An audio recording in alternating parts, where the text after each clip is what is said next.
Ready to move in premium triplex villas at Kollur APR Projects.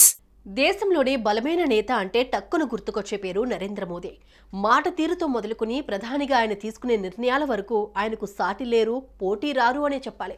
అలాంటి గొప్ప నేతకు పోటీ ఇవ్వాలంటే ఢీ అంటే ఢీ అనాలి అంటే ప్రత్యర్థి కూడా అంతే గొప్ప నాయకుడై ఉండాలి. కానీ లోక్సభ ఎన్నికల్లో మోదీకి పోటీగా నిల్చునేది ఎవరో తెలుసా? ఓ ట్రాన్స్జెండర్. ఎస్, మీరు విన్నది నిజమే. అసలు ఎవరా ట్రాన్స్జెండర్? మోదీతో ఢీ అంటున్న ఆమె ప్రత్యేకతలేంటి?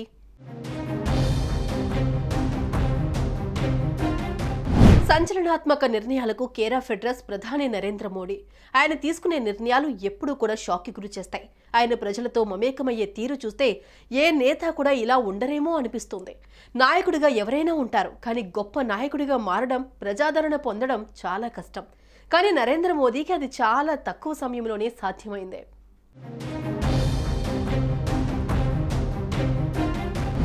ఓటమి తెలియని నేత నరేంద్ర మోదీ. మరి ఆయనకు పోటీగా నిలవాలి అంటే ఎంత ధైర్యం ఉండాలి, ఎంత ఆత్మవిశ్వాసం ఉండాలి? అంతటి ధైర్యం, ఆత్మవిశ్వాసం ఈమెకు ఉందనే చెప్పాలి. ఎందుకంటే ప్రధాని నరేంద్ర మోదీ వారణాసి నియోజకవర్గం నుంచి లోక్సభకు పోటీ చేస్తున్నారు. ఈ స్థానం నుంచి మోదీకి పోటీగా ఓ ట్రాన్స్జెండర్ నిలబడ్డారు.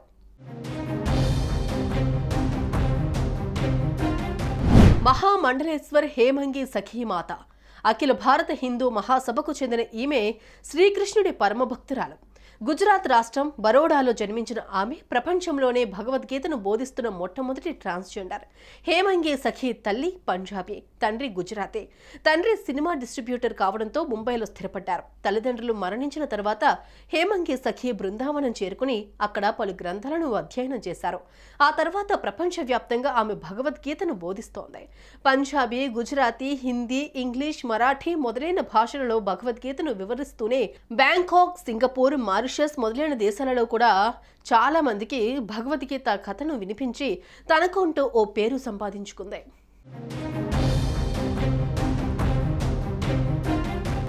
గొప్ప భగవద్గీత అధ్యాపకురాలిగా పేరు తెచ్చుకున్న హేమంగి సఖీ ఇప్పుడు ఎన్నికలకు సై అంటోంది.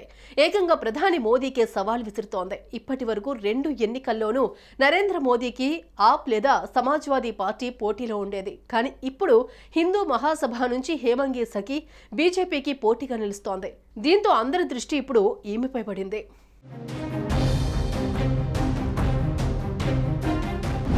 లోక్సభ, అసెంబ్లీలలో ట్రాన్స్జెండర్లకు సీట్లు కేటాయించాలని హేమంగి సఖీ గత కొంతకాలంగా డిమాండ్ చేస్తున్నారు. ఈ విషయంపై మీడియా ముందుకు కూడా వచ్చారామె. చాలా మంది ట్రాన్స్జెండర్లకు ఉద్యోగావకాశాలు లేక భిక్షాటన చేసి పొట్టపోసుకుంటున్నారని ఆమె చెప్పారు. ఏ ప్రభుత్వమూ కూడా ట్రాన్స్జెండర్ల కోసం ఎటువంటి సాయం చేయడం లేదని, పథకాలు అమలులోకి తేవడం లేదని ఆరోపించారు. అందుకే ఈసారి తాను ప్రధాని మోదీ పోటీ చేస్తున్న ప్రాంతం నుంచే పోటీ చేస్తున్నట్లు తెలిపారు.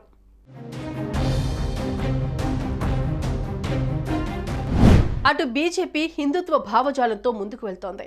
ఇప్పుడు హేమంగి సఖీ పోటీ చేస్తున్న హిందూ మహాసభ సైతం హిందుత్వం అనే నినాదంతోనే వెళ్తోంది. అలాంటిది ఈ 2 పార్టీలు పోటీ పడటం ఆసక్తిగా మారింది. పైగా ఈ స్థానం నుంచి ఇప్పటికే పలు పార్టీలు వారి అభ్యర్థులను ప్రకటించినప్పటికీ మోదీనే గెలుస్తారు అని పల్స్ చెబుతున్నాయి.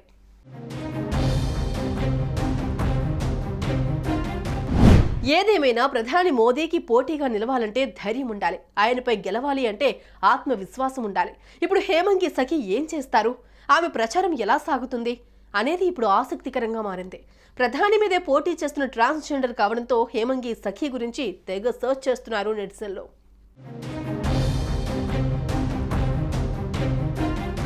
మరి హేమంగి ట్రాన్స్జెండర్ల హక్కు కోసం పోరాడతానంటూ బరిలోకి దిగుతోంది.